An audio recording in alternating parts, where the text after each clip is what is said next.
Welcome back, everybody, to the Who Do You Like Here podcast. Joey C. Note and the Kid. 1 week away from Breeders' Cup. Got to get through one more weekend here for Keeneland. We got guest Still Will's going to be joining us, help us handicap the late pick 5. As always, Kid, how are you doing today? Well, we are a week removed from the brilliant run that the Mets had. So, as you can see, the hat has come off for the playoffs. And now that's probably good, though, because we can now pay attention to the final week of Keeneland and obviously Breeders' Cup next week. So, yeah, baseball was a little distracting. A little bit. But you couldn't tell last week on the handicapping side. That's true. You really did a fantastic job last week. Maybe we need the Mets just to keep you focused and excited. So it was just part of the brilliant run. That's all. Yeah, it was just part of the brilliant run. The magic somehow, coursed through my own veins, and we had some good calls and some good winners last week. You had some good calls. Let's back that up. Yeah, this was a week where you definitely carried the podcast because just your ability. If you're looking at the ticket posted last week, obviously on X, out of your 3 that you had 4 originally, one of them got scratched, so you actually were back down to 3 in your first set on the first race in race 6, and Cape Trafalgar with IRAD won that race pretty easy at a good price, paid $11. That was a nice start out. Did not have it on my selection, so if you were looking, you knew you should have leaned on the kids' ticket for the rest of the week through the card for that day. Huge disappointment in the next race with Bookham Dano, and I was unable to watch the race because I was unable to get to it at the time. Couldn't watch it live. You watched it live, and then I saw the replay. What were your thoughts on that whole horrible trip? Horrible trip. I mean, by far. I mean, I'm watching IRAD and I'm seeing where he's at, and to have him. I mean, obviously he's got such a turn of foot that it doesn't really matter, and he's the classiest horse, and he should win that race probably 9 times out of 10. You run that race 9 times out of 10, he's going to win that race. He lost the one time that he probably would. Just an interesting trip. Kind of got, pushed to the outside and dips to the rail, then tries to split horses, and by that time, all the other horses had the momentum, and it just comes up short. But again, this horse is so good that if you just keep this horse mid-pack and you stay and you keep your lane, and instead of maybe tipping to the rail or going to the rail, you just stay to the outside and you just kind of book it through. I don't know if that had to do with him trying to switch the lead. Maybe I have no idea what the thought process was. Maybe he was just logging in. I have no idea. But it was just a troubled trip. You could see it from the beginning, and he just didn't get the jump on the horses that he needed to, and ultimately costed him the race and costed us the race as well. Cost us the pick 5. Now, I will tell you that, watching it on the replay, obviously, because I didn't see it live, I think his decision to go to the rail actually hurt him. And the 12 was drifting out just a skosh, and the 14 was on the outside. By the way, 14, Brunacini, track stakes record for that race, which is absolutely fantastic on a horse that was 26-1, 27-1. Nonetheless, I just think the way he handled going to the rail lost his momentum instead of staying outside of the 12 and splitting the 12 and the 14. I think it just kind of slowed him down. But anyways, that was a huge disappointment on a horse I thought was the best, but I think you did too on the way we kind of handicapped it. So you get second in that pick because that was your top pick, comes in second. Then you follow that up with the 1, which was your top pick in the third leg with Peros. Emery, another overall top pick single that you said was the lock single. That was a lock single. I thought was fantastic. Sure. That was the one you really liked out of the most. That was your top pick. And then coming in the last race, so the pick 5 is done. We got pick 3s. We've got verticals, doubles, larger sizes with your Emery. With the one I thought that my lock was the 3, and your top choice was the 6, then the 3, and of course Jose Ortiz with Fixin' to Be just comes in and screws up everything. Honestly, I should probably be thanking IRAD for the horrible ride, because if we would have went 4 out of 5 and lost like that in the last leg, it would have been crushing, to say the least. It would have been brutal. Actually, you should be thanking Jose. True. Jose to just take us out of that pick 5, 4 out of 5 misery and going 3 out of 5. But depending on which way you look at it, you got to thank an Ortiz brother somewhere, I guess, for He got one way or the other. They're always in the mix. They're always in the mix, costing or gaining us something as far as the pick 5 is concerned. But overall, just to go through your picks, your second pick won the first leg. Your second pick just missed barely in the second leg. Then you had the winner in the third, winner in the fourth, and then second and third for your two picks last legs. Overall, great all job around it. last week. Yeah, fantastic. Good things to come. Hopefully this week we go 5 for 5. That would be a great start heading into Breeders' Cup next week. Yeah, get a little scratch, to get us in the Breeders' Cup weekend. That would be fantastic. Yeah. I think in order for us to do that, though, we should probably bring on somebody that has just as much knowledge, if not more, when it comes to Keeneland. We've had him on the podcast previously, obviously, from the audio side. Still will. I'm sure you've seen him. If you're not following him on X, you got to follow him. He does great videos, race to race. He's always boots on the ground. He is our Keeneland expert when it comes to that, since we don't have the opportunity just to drive down the track as much as he does. So let's go ahead and bring on Still Will. Gentlemen, welcome to the podcast, brother. Yeah, thank you for having me back on, guys. Fresh off the track here. Literally just got in, maybe just a little bit ago. So still got the Keeneland tan on me a little bit. Right? There you go. Still got the cigar all over the hand, just wiped it all over the face. The wife's going to love that. How was the day today overall? I know you had a few winners and a couple just missed. Listen, day to day today, we did about break even today, but we're still up pretty well for the meet overall. So, but we got to talk about the weather here. I think it's been affecting the track. Obviously, the firm weather has been, no rain, but this has by far been one of the best fall meets weather-wise. Yeah, it's just been pristine to go out to the track. They said today was going to be colder. I'm in like a sweatshirt. I'm sweating my tail end off. I mean, it was 60 degrees. That ain't cold. Yeah, it wasn't even, dude. It was very much in the high 70s today. They were very wrong on the apron. The apron was really, really warm. Now on the backside and in the paddock, it was a little cooler back there with the shade. But I was going back and forth a little bit towards probably the end of the card. But for the most part, the first part of the card, I was up on the apron towards the victory circle over there in the corner. And it was packed, absolutely packed. I mean, obviously towards the end of the meet, everybody's trying to get in. Yeah. You got all the businesses having their big conferences out there and all the people running around with, different logos and everything on their shirts and stuff like that. So you had a lot of that out there today. But overall, it's been a great meet. We've had a couple great doubles and had a couple really good key plays go over. We had one of Vic's, shout out Vic's key plays go over today for us that got us back in the good graces to finish out the day. We had an awful kind of mid card kick in the gut that had us run into the concession stand and enjoying some good Keeneland. But listen, I'll tell you, if you ever come down, the bourbon bar is growing down there. I mean, some really big name stuff. I mean, like, off-label Blanton's, the top shelf stuff that, you pretty much only see around here. So it's really neat to have that. Now, of course, you're going to pay a little bit for it because, of course, the old Keeneland Breeze. Yeah, the old Keeneland Breeze are still going for $13 down here. So it's I think if I were to go down there and you saw me there, I'm probably having a bad day, not a good day. That's where I'll go to drown the sorrows out and just finish off my day. So if I go to Keeneland and you see me there, buy me one because I'm probably having a terrible. Nonetheless, though, a lot of beautiful weather, a lot of beautiful people out there. I mean, just the the atmosphere out there is you could bottle it up and I'd buy it every day of the week. Yeah. I mean, we've talked about it before, and to be the quote unquote correspondent. I mean, it's just been absolutely feverish out there every day. I mean, there's been some really good races. We've seen some really cool stuff. I think we had some early track records hit early on in the first part of the meet. So there's been some crazy. You guys have been hitting.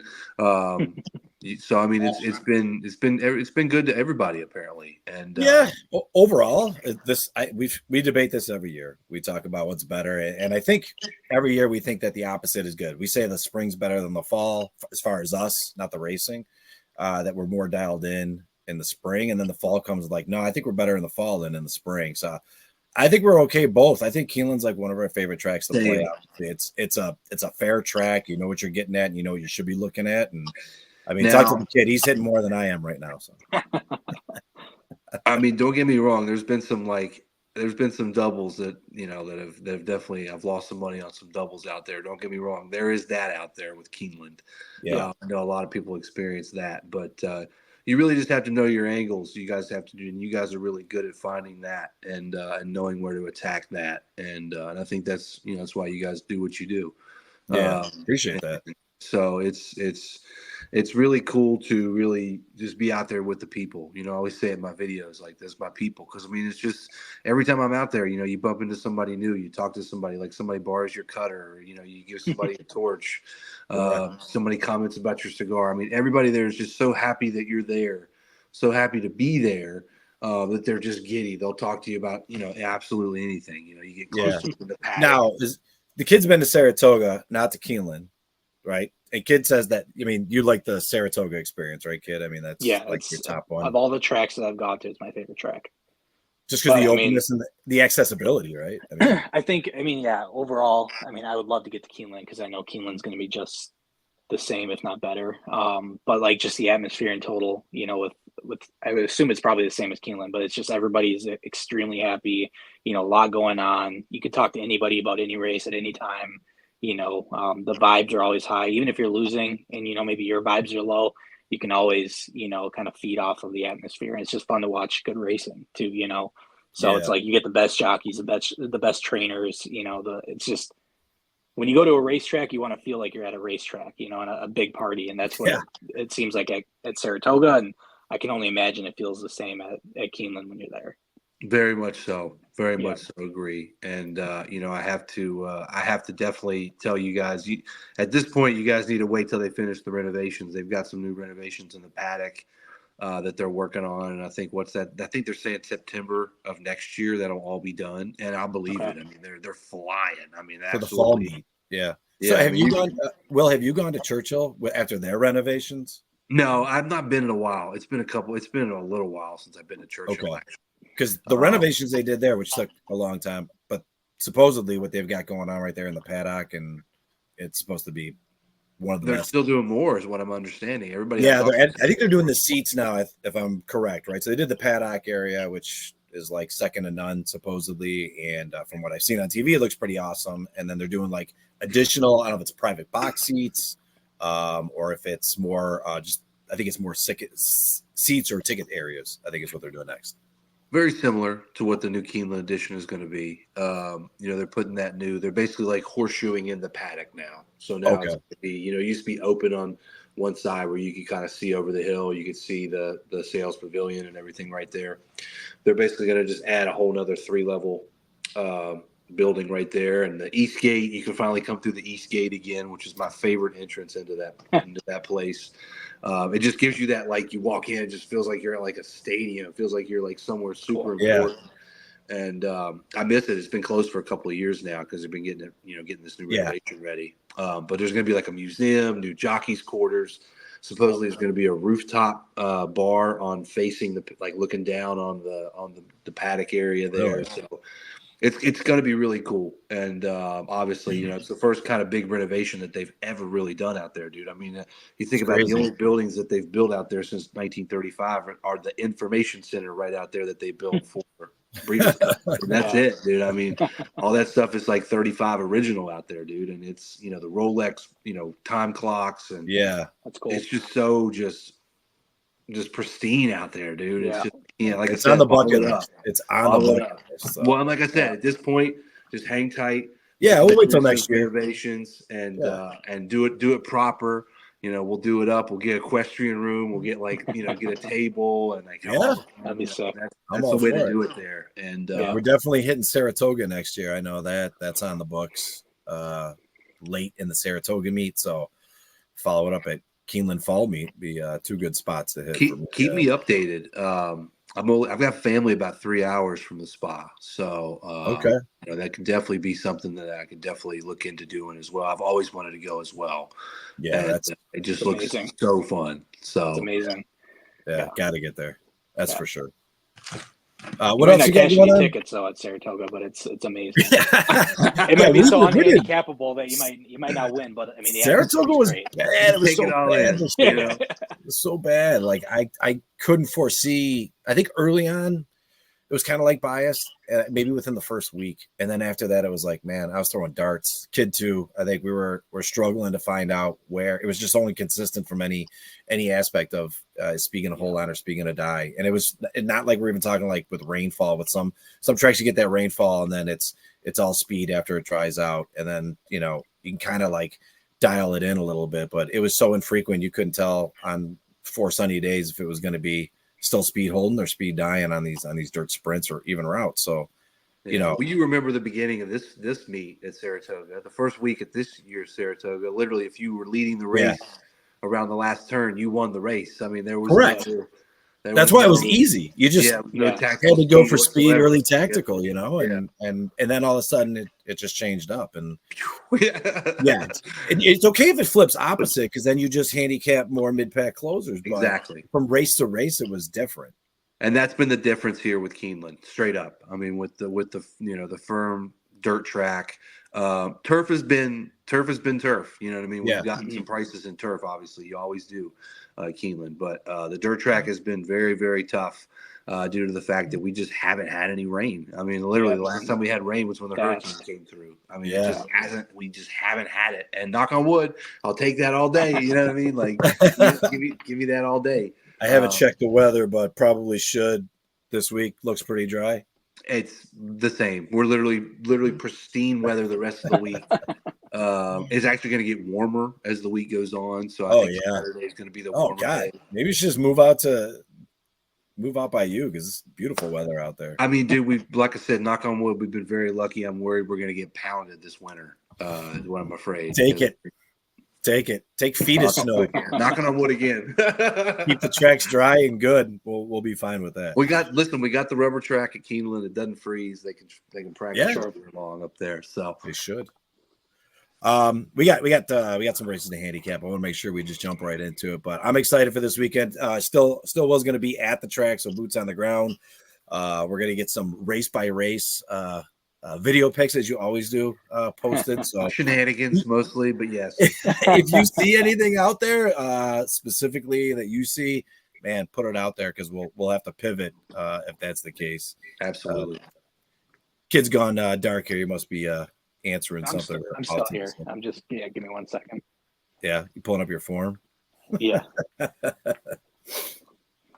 But like I said, I think if it's going to be great weather, it should be great racing. You've got I think 5 great races. We're running it on a tough one, I think, with the maiden race, but nonetheless, I think we got 5 good races to handicap out, and I actually got some value. So they still race on Sunday, right? Sunday's the last day for the meet. No, Saturday. This is it. Saturday is the last day. Churchill goes on Sunday. So okay, so good because I don't see me being too chalky in this sequence. So well, there's going to be some prices out there. Okay, good. And I'm playing quite a few, so okay, good. Then let's just jump into it. Let's start with the 6th race. 6 furlongs, the Bowman Mill non-graded stakes race, plus $200,000 for 2-year-olds. Maybe this will start off the bomb. I don't know, but Will, we're going to start off with you. Who do you like here? I'm not going to go crazy here. I like the 6 here. Long Neck Paula is my favorite here. Windstar, Uncle Mo, Johnny V, loaded up. For me on that one. I have two more here that I really like. The 3, I don't really need to say much about the 6 there. That's how confident I am about the 6 there. I like the confidence. Yeah, I mean, I love the lineage. I love everything about it. And Johnny V's been doing pretty decent at Keeneland. I can't really complain. He's been doing better. The 3 here is my next horse. I really like where Brad Cox is going here with this meet. Brad Cox, I think, is pretty well going to probably win the trainer's title this year at Keeneland. So I've got to include this horse there. Middy's Gritty on Giroux there, and then my 3rd here, and I know the lineage here very well, but I also know the farm here very well. This is Walmack Farm, the 5. I really like Politically Correct here. This horse is coming off. Doing really well at Churchill. Ran at Ellis Park, got snipped. I'm going to throw out his last race at Churchill. It was in September. And I really think this horse is going to do well here at Keeneland. First time at Keeneland. And this is my kind of early. He's 9-2, but I think it might even come up a little bit. They might Drift up. even drift up a little bit in price. So this might be my early price on the card. Sticking with 2, with the 6 and the 3. Walmack Farms. Let me just tell you guys, I'm there quite a bit. I know the folks over at Walmack. They're right off Paris Pike here in Lexington. They do things really, really well over there. Right now, they're breeding stallions with Papa Cap, Core Beliefs, and Pinehurst right now. So they have some really good lineage over there. And I saw them on the card. It was one of my first early ones where I was like, bam, that's where we're going. So I feel really good with those, with that one on the under there. So I like what you got. I like what you got lined up there. It was hard for me to get away from the 4 in this one. Macho Music, Luis Saez, Rohan Crichton. I mean, what have we not seen from this horse already when it comes to dirt sprints? It's just gets to the front and it leads. It's got, really good speed figures, 89, 92, and 91 last time out. Last time I was 6 furlongs in an optional claiming 100,000 condition, non-winner. So it won that one pretty handily in some decent fields with size as well as some talent. A couple of those are some fairly good races where horses in those races came back to run just as good. So I think I almost have to I'm going chalk, I guess, in this first leg, but then outside of that, there's some prices that I think are really valuable. So I am going to take the 4 on top. It's the kind of logical choice from a speed perspective on a sprint for dirt at Keeneland right now. It just kind of fits the bill. And then 6, Long Neck Paula. I really like the workouts that are coming into this race. You got 2-minute workouts, 1 minute and 2 on both times, both on October 12th and October 5th. Both of those breezes. I mean, after coming out of a nice $100,000 non-graded stakes race last time out and winning that one fairly convincingly as the odds-on favorite in a 7-horse field. Now, I will say that I think I like the 6 furlongs better than I like the 5 furlongs. I don't know if the tactic's going to be more front running on this one because there is some other speed to its outside and inside next to the 4 and the 7, but I think a stalking trip on the 6 is what's going to really cut it here for Johnny V and be able to bring it home for Wesley Ward as a possibility. Now, I do have the 3 also middies gritty, so I'm kind of going off yours still, Will. I'm following you, and it seems like I'm just repeating what you said, but middy gritty, same thing. First time out, convincing win, gobbled up a lot of ground. That was at 5 furlongs. The distance doesn't concern me since we're going 6. I think a better break is what they're looking for from this horse, and I did like the 47 and 4 workout back on October 5th, keeping the horse sharp. I think you can see a better break. You're not going to see 12 by 12 lengths. I think you're going to be sitting here maybe 10th, probably by 5 or 6, because it's going to have that inside position, just hustle out and then sit mid-pack. So I think the 3 is a great opportunity. And last but not least, 5, politically correct. I'm right there with you. We've had Chris Davis on the podcast a few times.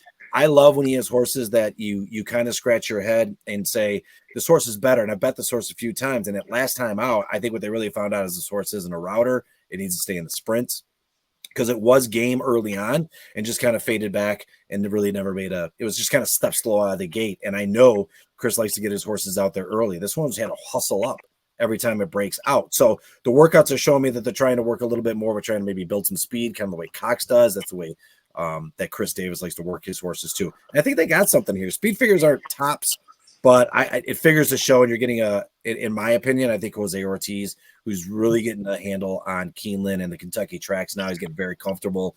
I think that's an upgrade from Giroux, not overall, but just as of recent form, Jose is just doing a little better in my book. So that's a positive as well. So I have the 4 and just kind of bouncing off of you with the 6-3-5.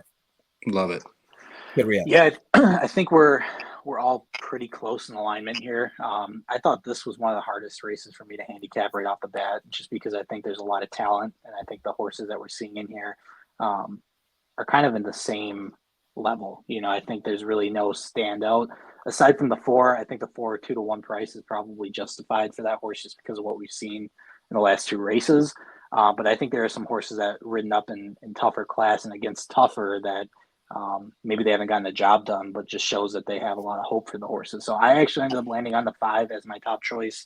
A big thing for me, Chris Davis always has Jose when he can get him, especially on his live horses. If you take a look at what they did at previous meets, especially at Churchill, whenever he's got a horse that he sees some talent in, he's always trying to snag Jose for the mount.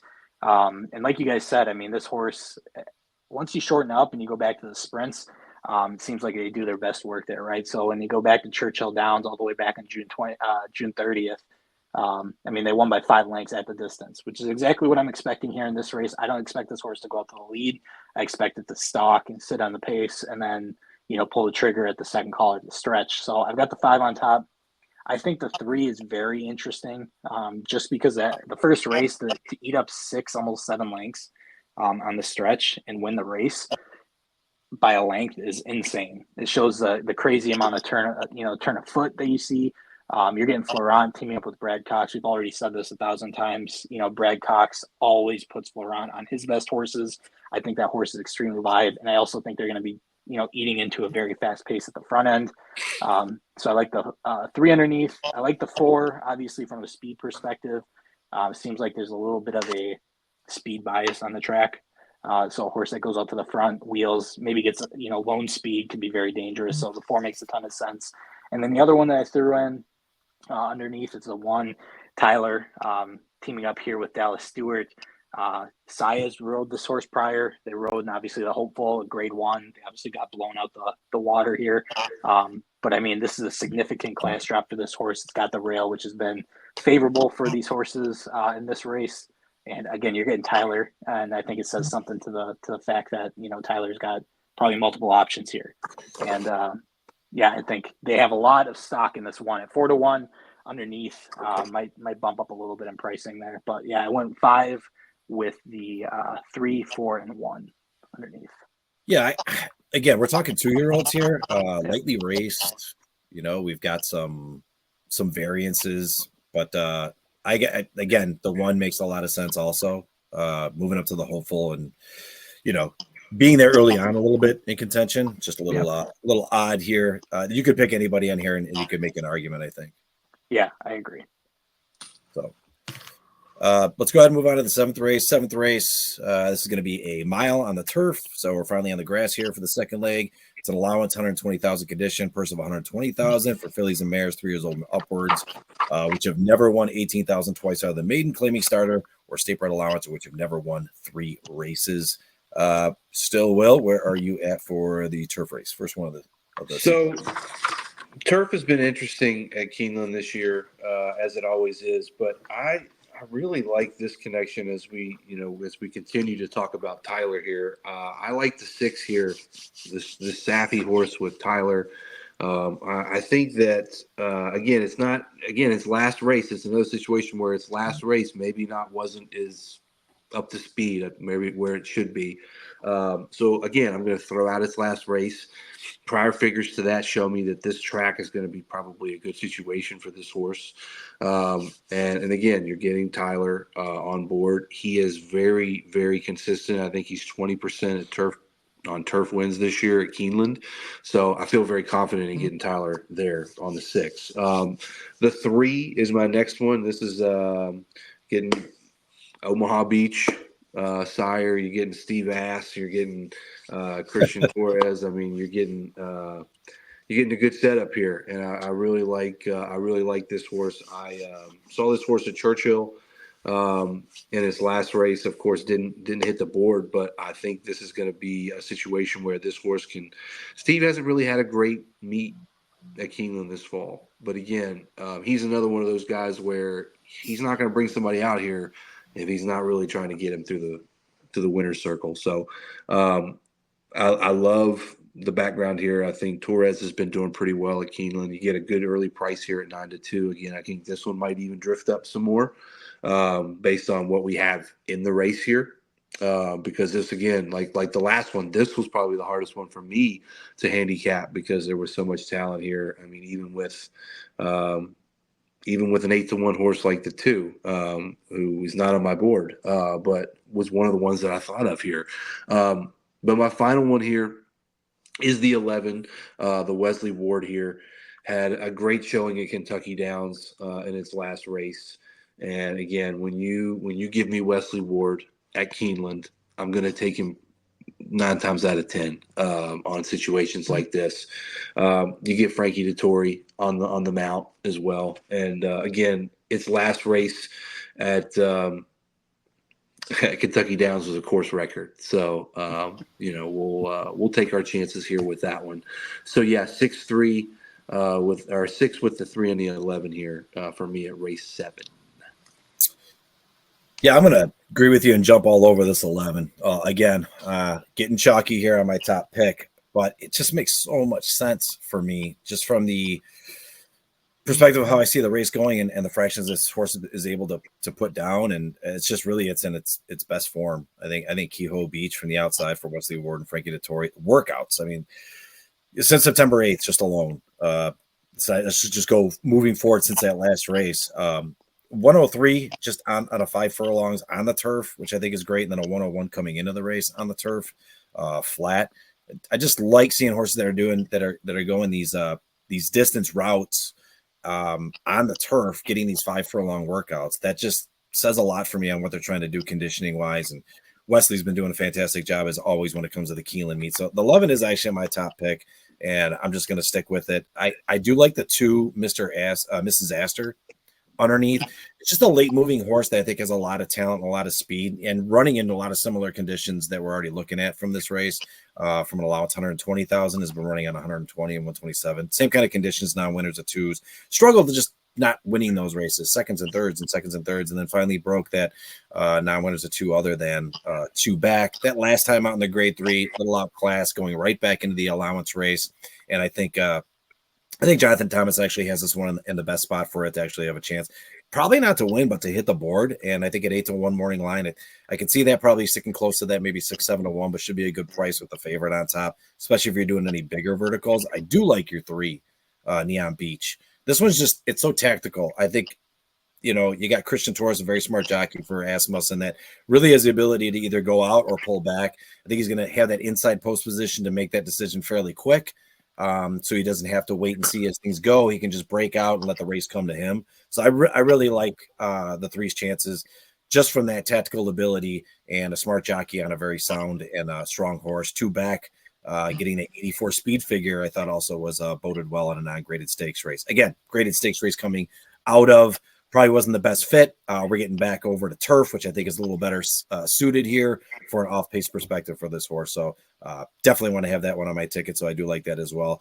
And then I just really went to the outside again for another horse that I thought could be a good option from a speed perspective, which is the 12 work of fiction. This one's Francisco Arrieta for George Arnold, and Arrieta got them out last time out. Took this horse basically in a tactical trip on the outside, sitting wide pretty much the whole way for a mile on the turf at Churchill Downs, and blew the way the field. Won that race by blew away at least a length and 3/4, but just had so much momentum coming out of that race at the mile at a price. And it just doesn't really get a lot of respect. But if you look at some of the races prior to that and going into last year, this horse has some early speed. I just think that from the tail end of 2023 into the early portion of 2024, we just didn't have the horse we were seeing that was there earlier. If it's any indication from the last race, then I'm expecting this horse to kind of continue those kind of ways. 86 speed figure, I'm looking for an improvement on that for 4-time out here for the year. And I think I like the price at 12-1 also a lot on the underneath side of it. So still going to take the 11 on top, looking for some prices underneath, and I'm going to stick with the 2, 3, and the 12 for those additional prices. Kid, where are you at? Yeah, another tough race, but I'm actually taking your 2, Mrs. Astor, as my top pick. I like the move to get Manny Franco back aboard. I think that says something there. Last time they teamed up, obviously at Colonial Downs, you got to take into consideration the class they're running against, but they were able to get the job done. Next time out, they run into a grade 3 at a larger distance, obviously just fall short, lose by 3 lengths to Chop Chop.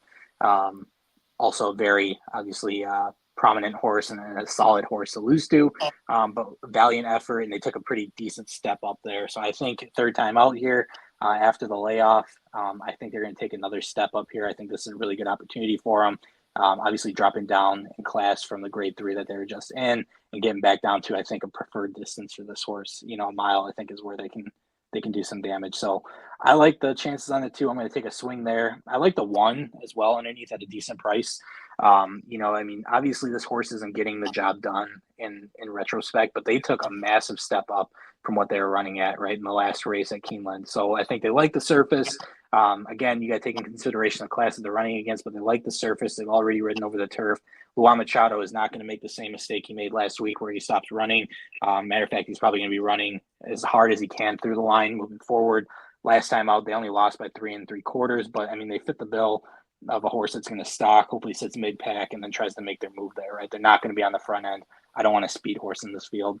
I want a horse that's going to stalk and wait patient and then move down the stretch. And then I think the 3, Neom Beach, like you said, Christian Torres, Steve Asmussen, the Ass Man, teaming up with one of his biggest connections in Christian Torres. I mean, obviously Torres is riding, predominantly for Steve Asmussen, so it's a connection that you always got to watch. Obviously, taking a big step up in the grade 3 was too much too soon for this horse, I think. Obviously has ridden in the bigger stakes races, but I think non-graded stakes races where this horse belongs. Time before that, they teamed up. They lost by a length and a half, but we're right there at Indiana Grand. So again, I think they know where they're here and know where they're at. I think that last time out, again, was just too much for this horse. I think this is the perfect spot for them to make a change and potentially get on the front end. But I think again, it's going to be very close to the lead. Let the speed burn out. I'm tossing the 11. I've seen some things where, and you guys can correct me if I'm wrong, but I feel like the Kentucky Downs stats have not really translated over to the Keeneland turf tracks. So I've kind of faded the Kentucky Downs, even though that was a brilliant race, right? This horse has ridden some really big races, but to win by 8.5, I don't know if they're going to win by 8.5 in this field, and if they do, they'll beat me. But the distance, first time going a mile, and then obviously over the Keeneland track here, I see it as a weaker favorite. I think you're going to get a decent price here in the second leg. So I'm staying away from the 11, but I could get burned just as easily there. I think the early meet at Kentucky Downs, horses that were in the early portion of that meet did well. I know it's a very short meet, but for some reason I think that someone had made a stat situation on TV saying that the early races at Kentucky Downs were profitable for horses coming into Keeneland.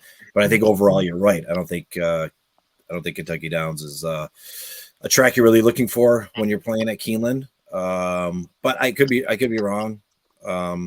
I'm going with that one. Will, have you heard anything as far as that's concerned? No, you guys are pretty much right on the money. It's been kind of wishy-washy as far as how it's translated. It's such a weird course. Kentucky Downs has got the turns and the ups and the downs and all that stuff. Yeah.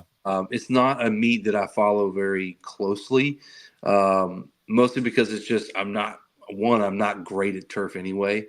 It's just not really my forte. But yeah, I think you're both right here. I don't think it's gonna. It could be tight. I still like the 11, but I think that it has a lot to do with the fact that Ward is more familiar with this course and will have him ready for that in that realm.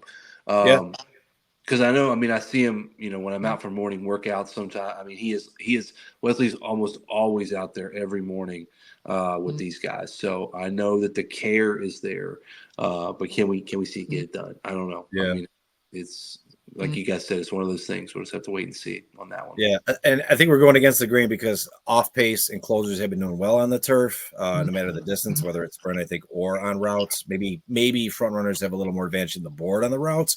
And I'm going with speed, which is going against the grain. So the kid could be right on here because I think the Kehoe has to go. The 11 has to go to the front, so we'll see how it sets up. I didn't see anybody really competing at the fractions that the horse could run.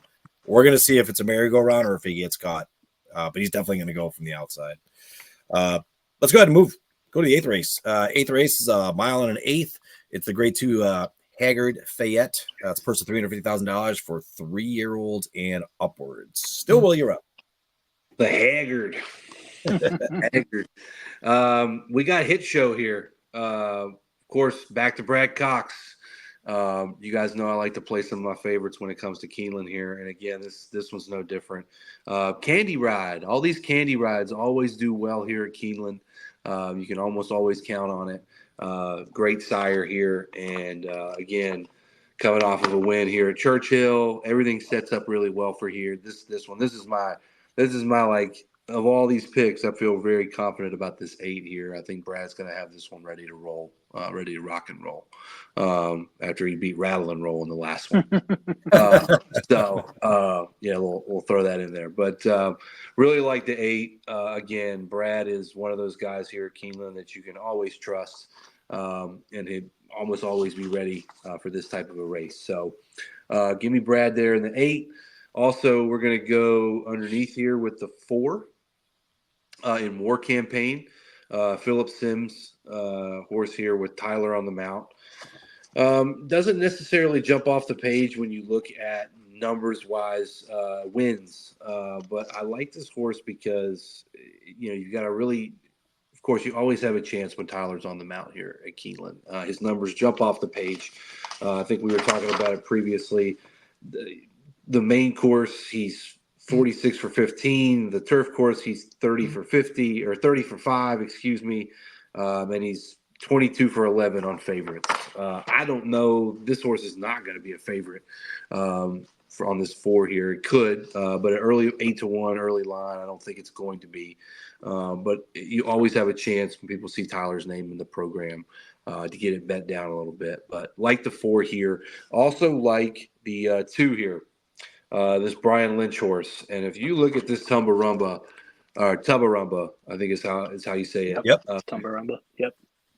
Brian Lynch and Saez have had really good connections here at Keeneland. This horse is primed for a win. You look at these numbers. This horse has been coming in second like it's its job. Okay, it's ready to get across the finish line here. I think Lynch is very, very good with these type of races, and I think that he's going to have this one ready to go. This one could sneak up and get my favorite here. Again, that's why I like it underneath here. So give me Tumbarumba here. So that's an 8-4-2 there, and I like this trifecta as well. Boxing the trifecta here too. Very much so in this race. I like that. I actually love Tumbarumba in this race.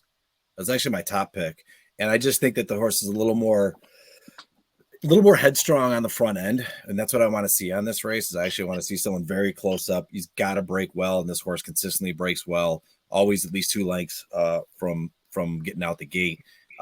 I like horses like this, but when they don't break and they're sitting there 8th, 9th, and they have to fight their way back to get near the front, it just takes a lot out of them. But this horse is consistent, and that's probably, I think, was the deciding edge for me to take Tumbarumba on top, was just its ability to break and just how it's been in form, in the races that it's been running and the class it's been running. It's not to take anything away from Hit Show. I really like Hit Show too, but I've seen inconsistencies with Hit Show from breaking potential and having to make up the ground, which it can and has. It's kind of its MO, to be honest with you, is break bad and make up some considerable ground. It's run with a lot of top class on and off the Lasix, whatever. It doesn't matter on the medication. The horse has been pretty solid overall for its 4-year-old case. So the 2 and the 8 they're both the top picks here, but I do have a pick that I think could possibly, if it upsets, going to be at a price, and I don't think it's getting a lot more respect than I thought it was going to be. But that's a 7, Heroic Move. And when you're looking at the body of work of the horse, it's coming off a 100 speed figure last time out. Now, yeah, that's Mountaineer. It's a grade 3. It's not really a really sexy race for the class that these other horses have run in, like we just talked about, the 2 and the 8. What I really do like about it is that Robertino Diodoro has all the wins with this horse. Okay, the horse has changed barns numerous times, but every time this horse has ever won, Diodoro has been the trainer. Now, again, it doesn't have a shit ton of wins. It's only got 4 wins, but every time it's in Robert's barn. They switch barn, runs in 4th. They switch back to Robert. He wins in a grade 3. Where was that? May 27th, and then they switch back, go over to Tracy again. Didn't do too good in the grade 3 there. Switch it back over to Robert Diodoro, 2nd. So overall, 9 of the 13 times in the money, this horse is in Robert's barn. And for some reason, he's back in his barn, and they chose to go to this race. They feel this horse has an opportunity. And statistically wise, I just like its ability off the pace here, up close. If there is a speed duel, if people don't get the right charge, if Hit Show doesn't get the trip it needs to gobble up the ground, for some reason Tumbarumba doesn't break the gate, this is one that I think they could upset. Now it's only at 6-1, which I find a little shocking. Maybe because it's rated some graded stakes races But listen, on or off the Lasix, it really doesn't matter either. I think it's actually better when it runs off. I just like the barn change. I like it a price, and I think that would be my try. But I'd probably hit the all button anyways. But I'd probably keep the 2 and the 8 and the 7 in the first 2 positions and go all in the last, because anything can happen at Keeneland, and that's how you get your prices. So I'm going 287. I'm all over the 8. I think, if I was singling on the leg, last 3 weeks or last 2 weeks, I mean, I've given out kind of where I would single. This is where I would single. This is your lock? This is my lock. I think Hit Show is much the best in this field. I'm changing my picks already. Brad Cox and Florent Giroux, again, like I just said before, I mean, it's a combination that, they don't mess around when they're teaming up. You know what they've got. They know they like their chances when they're teaming up. I mean, this horse has done really nothing wrong in the last, you could say 4 races, right? And even with the layoff first time out, winning that race in a resilient fashion, posting a 102 speed figure, a 101 prior to that. This horse has definitely got everything I think they need to win this race. So I'm very confident on the 8 here. I like the 2. Like you mentioned, Tumbarumba. I think that the only thing that, separates this horse from another horse or anything else is that I just feel like it's got seconditis, like you said. This horse loves to run second place. It doesn't like to win the races, but it loves to get really damn close. Yeah. And, I think Size, again, is just looking for that perfect trip. I wouldn't be surprised if they were right down to the end. And then, it's a head bob one way or the other. I think this horse is very capable.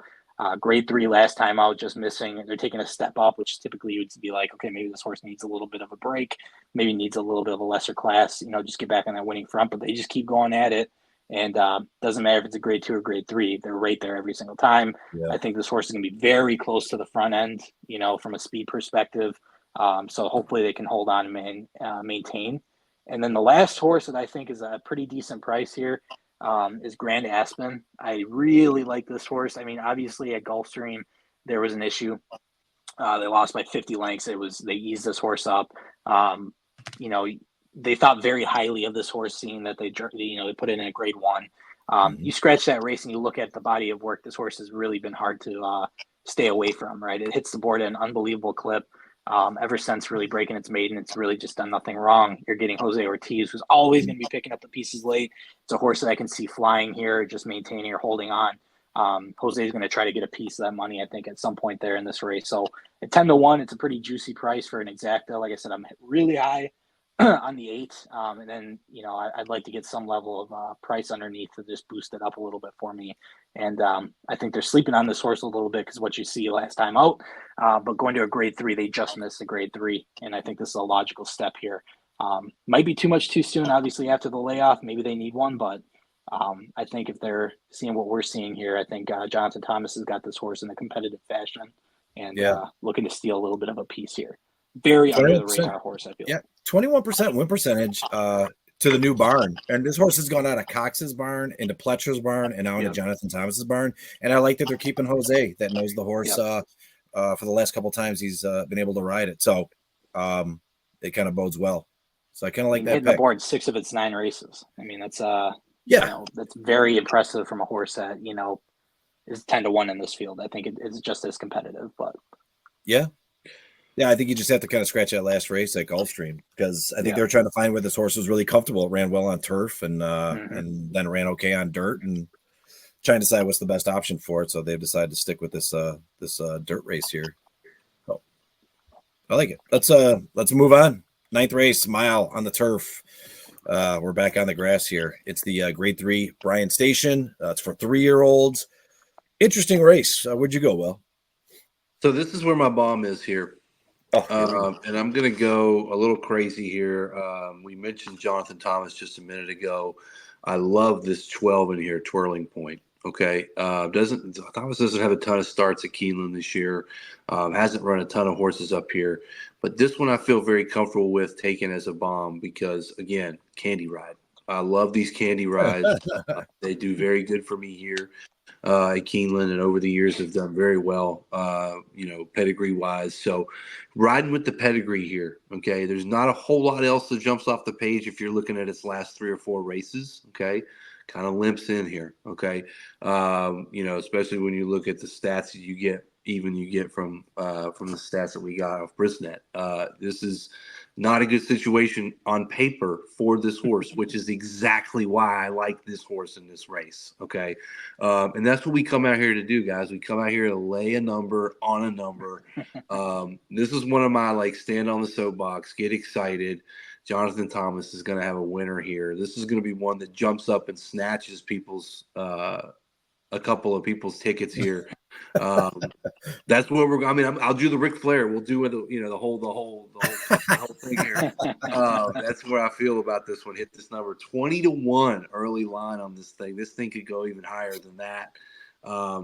So my first and probably only big, huge bomb here. I love the 12 here in this race and race 9.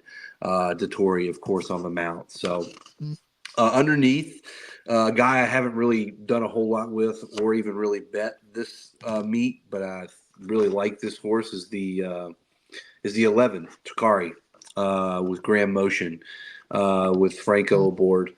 I think this horse just beaten in its last out.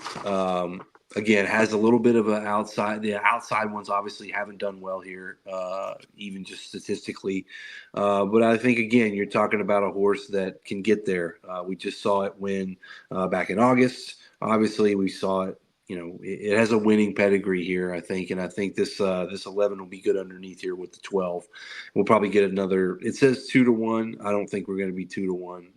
Come tomorrow. Graham Motion's horses have not really been bet this well at Keeneland, so we might even get this one like 9-2, 5-1, somewhere around that range. So that's what I'm hoping for price wise.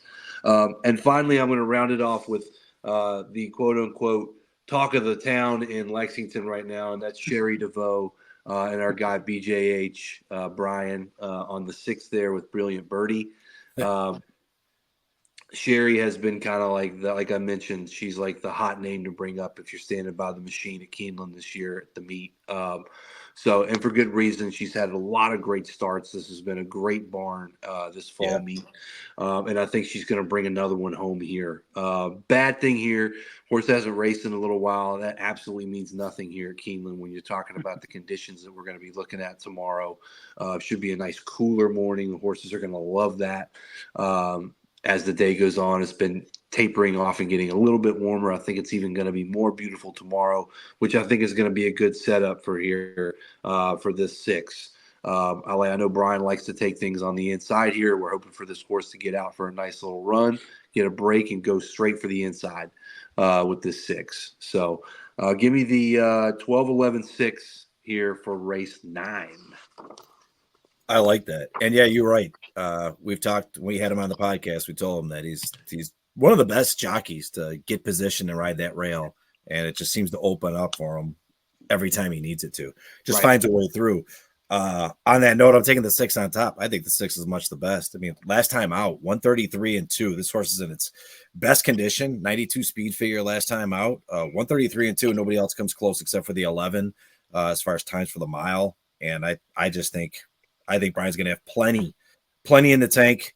If we're worried about where it's at or how it's coming off the time off after the gun runner, 47-4 on October 19th just says right where it needs to be. So it's all going to come down to the ride from Brian, and I have a lot of confidence he'll be able to get this horse home coming off the pace. So late moving, somewhere near close, rail skimming win for the 6. That's where I'm at.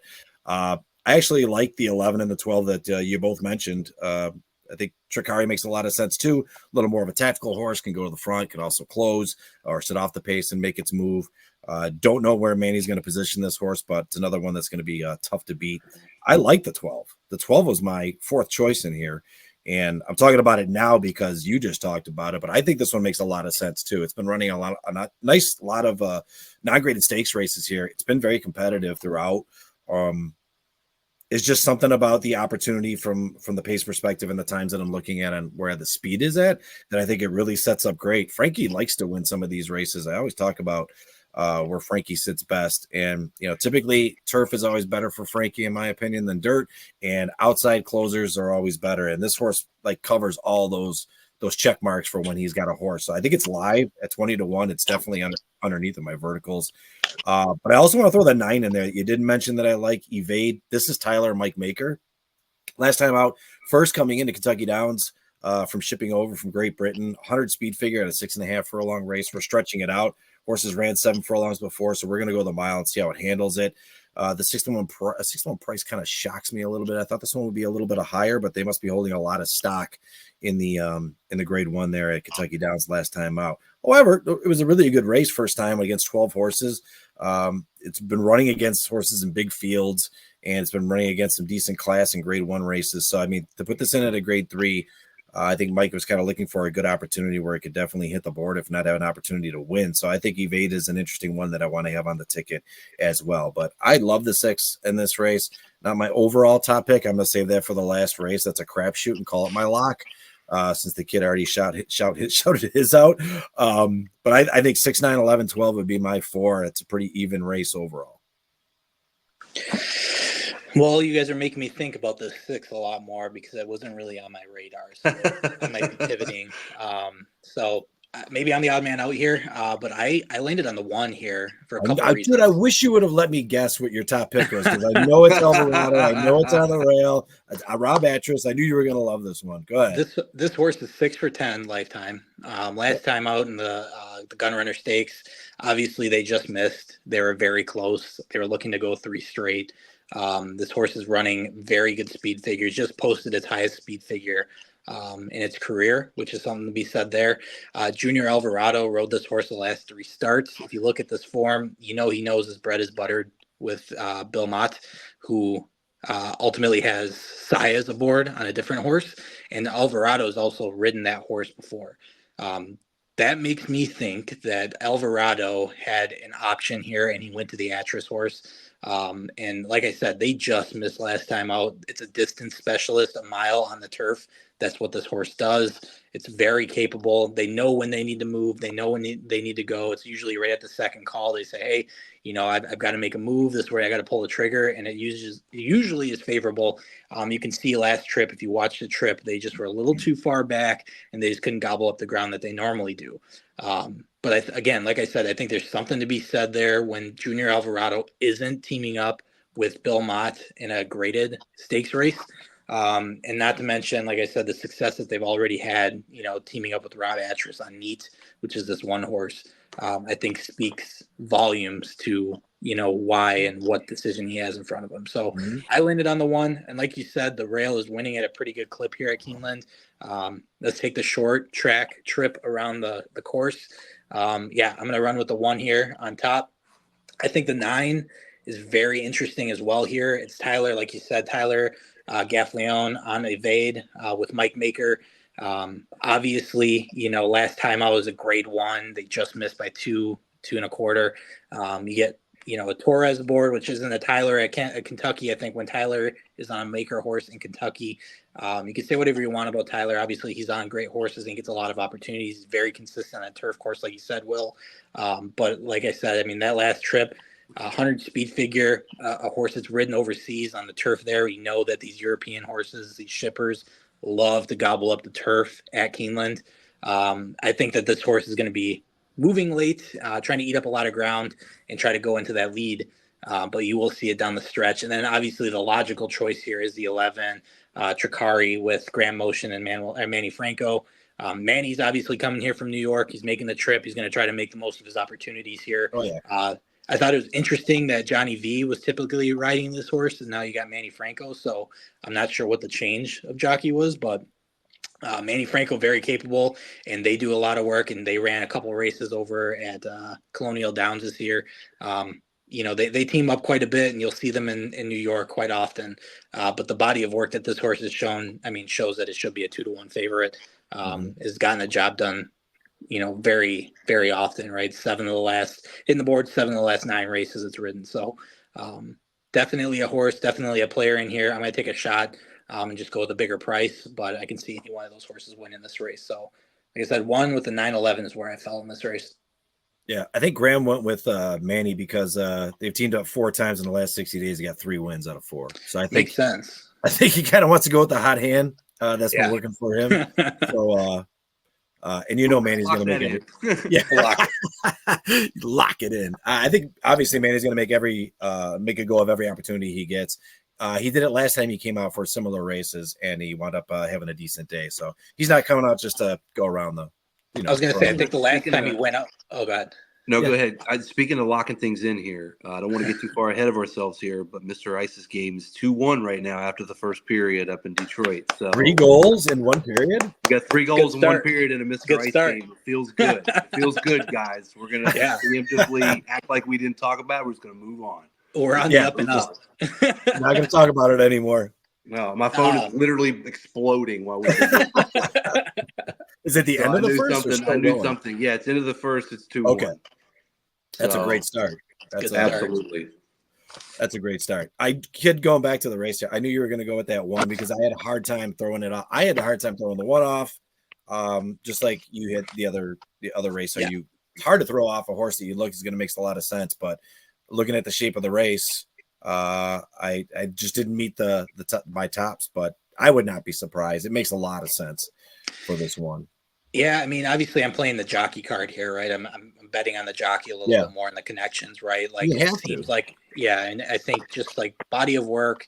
If I'm looking at this Mott horse, I mean, I still look at this horse and say it's very capable, right? I mean, with Saez aboard, it's 6-1, or 8-1. Excuse me.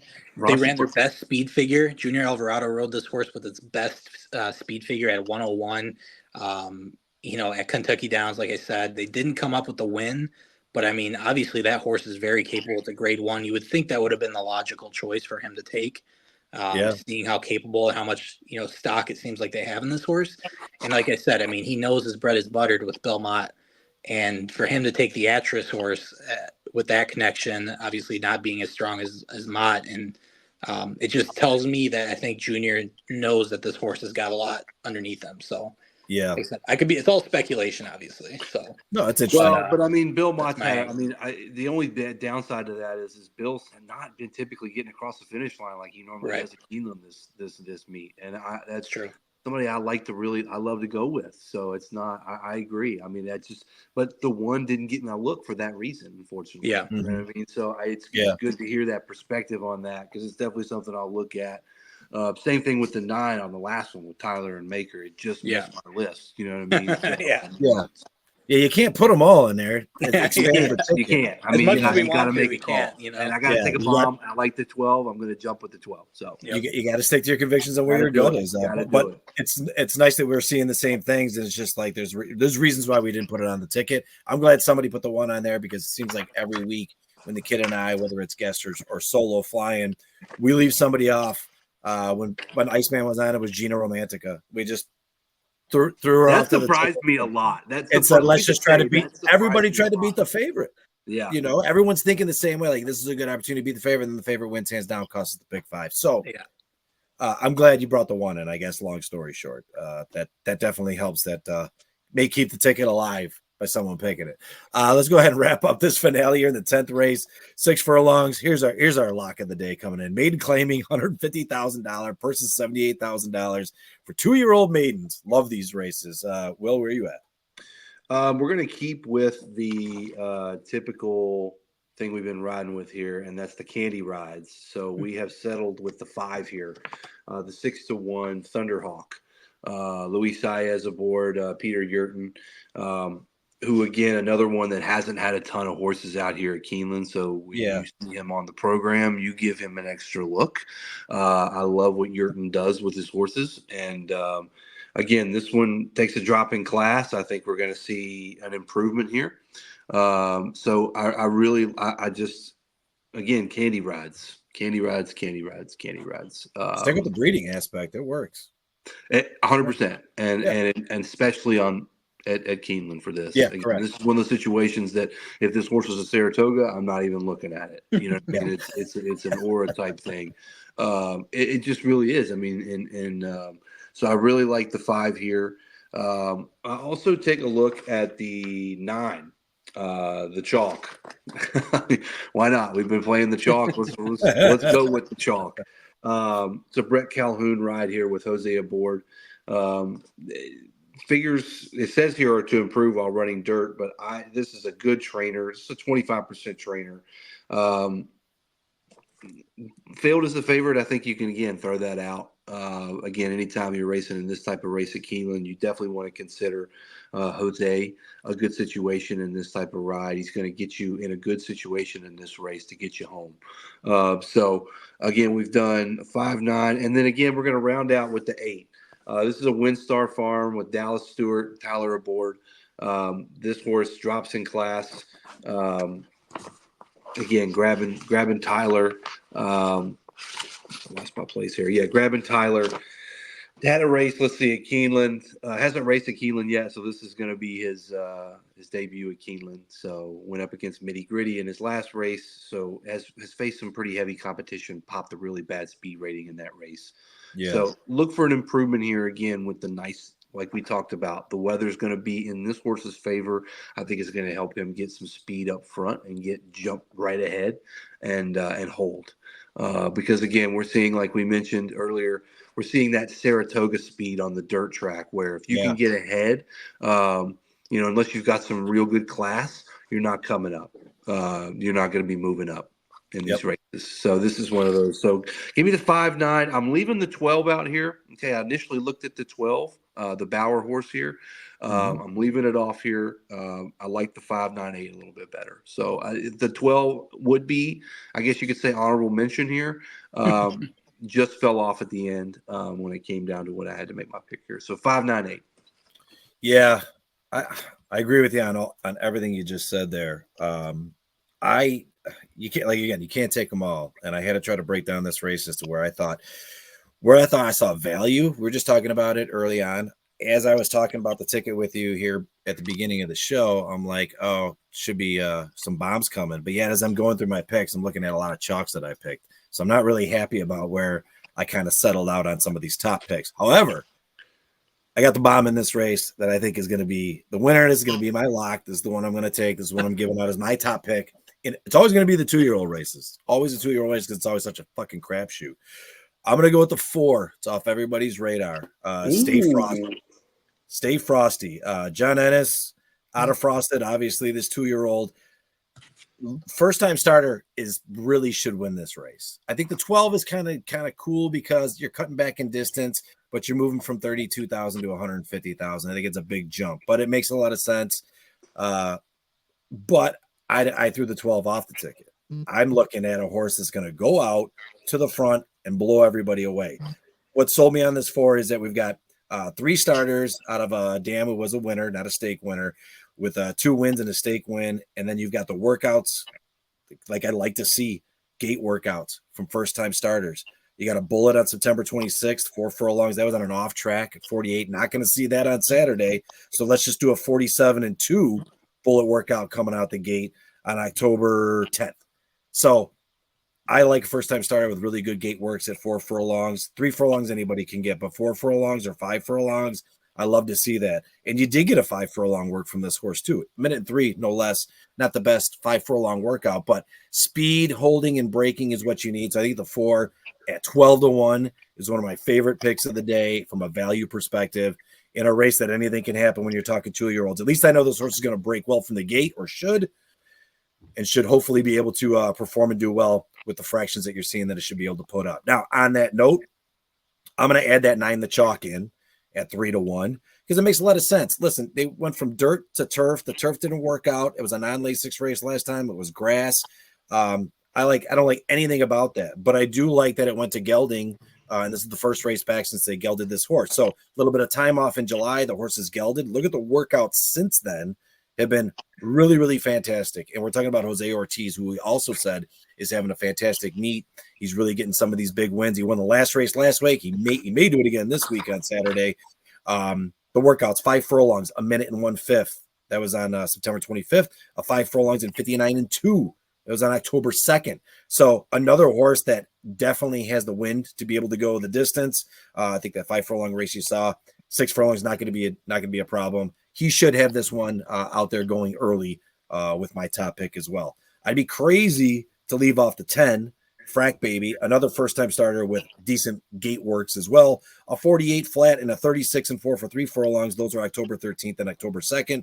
That one's out of Will Nelson. Breeding doesn't scream a lot for me, but it's a horse at 12-1 with Christian Torres that I think to have hitting the exotics. And then the 11, Desert Air. This one, to me, I like that they ran this one in a route. This is another one that makes sense on the cutback. Should be out there. Really ran a decent bang up 6 furlongs on a 72 debut for a 72 speed figure for maiden 71,000. So smaller barns, horses you really can't predict. A lot to like in this race, but I see a lot of value on the 4 as my top pick. I think the 10 would be the 9 forever would be my second choice, and then the 10 and the 11. And the 5 that you picked, this is another one that I got away from. This is the first time gelding on your 5 too. And I like that. I just didn't see anything different in the work since the gelding. So I wanted to see one first, but that was one I had to scratch off. So I don't have 9 horses on this ticket. Kid, where you at? I landed on the 12, Winter Creek, Philip Bauer and Gabriel Saez. I mean, I saw that look when I said the 12. I think, the shortening up and going to the front and being the speed is going to be the key to success for those two. Philip Bauer's got some good stats over the last 2 weeks. He's winning 50% of his races. I think that this horse, there's a lot of promise there, and everybody was seeing the same thing. It was definitely the favorite. It was heavily bet. Just didn't get the job done, right? But I think, again, a tactic change, or not really a tactic change, but just going out there and going a little bit faster and trying to get a lead. Saez getting the board again, which I think is important. Yeah, you're stepping up, but I think in this class, it's kind of like the same class. I mean, nobody's really proven themselves. And I like the race under their belt there. So I like the 12 a lot. I think they're going to set the pace and they're going to have to go catch them. I like a horse, it's got a race under their belt and doesn't have to fight through traffic to get the win. So that's why I landed on the 12. I think, coming from the outside, it's going to be an uphill battle, obviously. They got to get positioned quick, and, I think they're going to. The other one that I looked at, there's 2 other ones I had underneath. The 2, that's Tomcat Tuesday. That's Santana, so Ricardo Santana Jr., and then Norm Cassie teaming up. I think it's a sneaky horse. Obviously they ran at 120 maiden last time out. Did not show like they wanted to. I think there is going to be a tactic change here.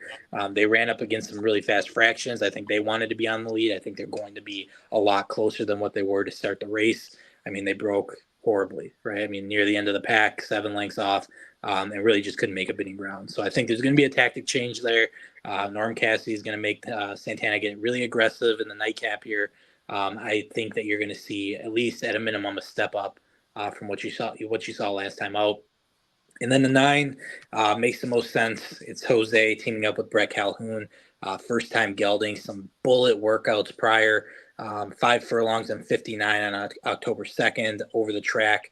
I think that says something there. Obviously, they're very close to the speed in both the races, just again, faltering late. So I like the fact that you're getting Jose, who's going to obviously nurse the speed as much as possible and try to make his move. So, it makes a lot of sense here. I think that, Jose having the meet that he is, he's going to have, you're going to see him wheeling late. And, there's good stats with Brett Calhoun first time after the maiden claiming. So I like what I'm seeing here. I think that you're going to see this horse right there. Could potentially win it. But, yeah, 12 with the 2 and 9 in the last leg. So consensus-wise, we all like the 9. That's the common thread.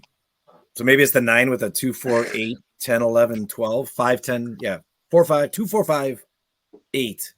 10, 11, 12. That's a pretty strong consensus pick.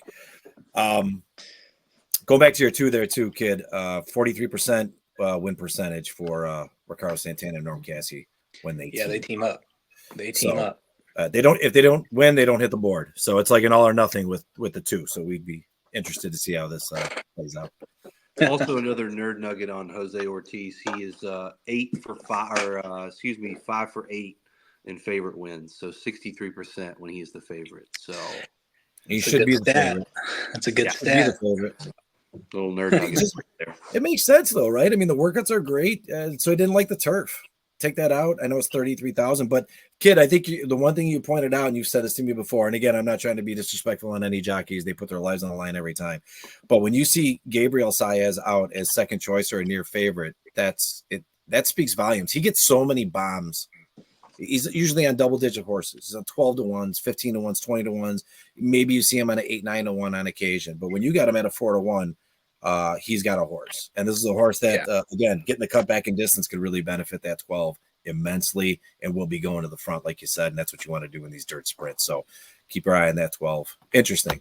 That's your pick 5, which should be juicy if these favorites don't hit. So if I have a bad day with my picks, you guys should be totally fine with what you guys got going on.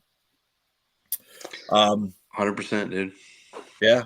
Well, listen, always a pleasure having you on the podcast. I appreciate all your videos, and I can't tell you that it's nice to have someone out there for the people, putting up picks, giving out winners, and when you take it on the chin, you do. You take your L's, you move forward, and you keep putting out content. So if the viewers aren't watching, go out there and start following Still Will 86. I appreciate it, dude. Absolutely. Yeah, there's a lot of love for it, man. I mean, it's just that place out there is really special, and I talk about it all the time. You know, I told you guys, you know, you bottle that thing up, I'll buy a 6-pack of it every day. That's right. It's an amazing place. I can't wait to host you guys whenever you guys make your trek down. Yeah, absolutely. It's gonna be just a glorious week whenever we can do that. Get Rennie back over this way. Get a big gaggle of us over there. Now that'd be fun. If we can get a handful of us out there, make it a large group meeting of handicappers. I think that'd be a blast. That'd be fun. Absolutely. Ticket would be good. Yeah. Mm-hmm. Get a table, do it nice. up right. Yeah. So yeah. But no, thank you guys. I really appreciate what you guys are doing for the business. Obviously, there's a lot of new horse players in this game. There's a lot of new folks jumping into this boat. So you guys make it easy. You guys make it fun. And you guys, the new video stuff is awesome. So I definitely enjoy when I get a chance to jump on and support you guys. I will move whatever I need to do. I'll come home from Keeneland early. We'll miss the last race. We'll do whatever we got to do. I wouldn't have you do that for us. You get the races in and we'll figure it out afterwards. Well, that 9th race, I was not meant for that 9th race. Saved your money. Yeah. I know when to get out. You know what I mean? So, but well, we appreciate you coming on, and best of luck to you. Coming on. Let's cash this ticket on Saturday. Thanks, buddy. Well, there you go. Still Will. Like I said, I really do enjoy his content. He really puts out some good information, and it's always nice to have someone there live. A lot of people go to the track.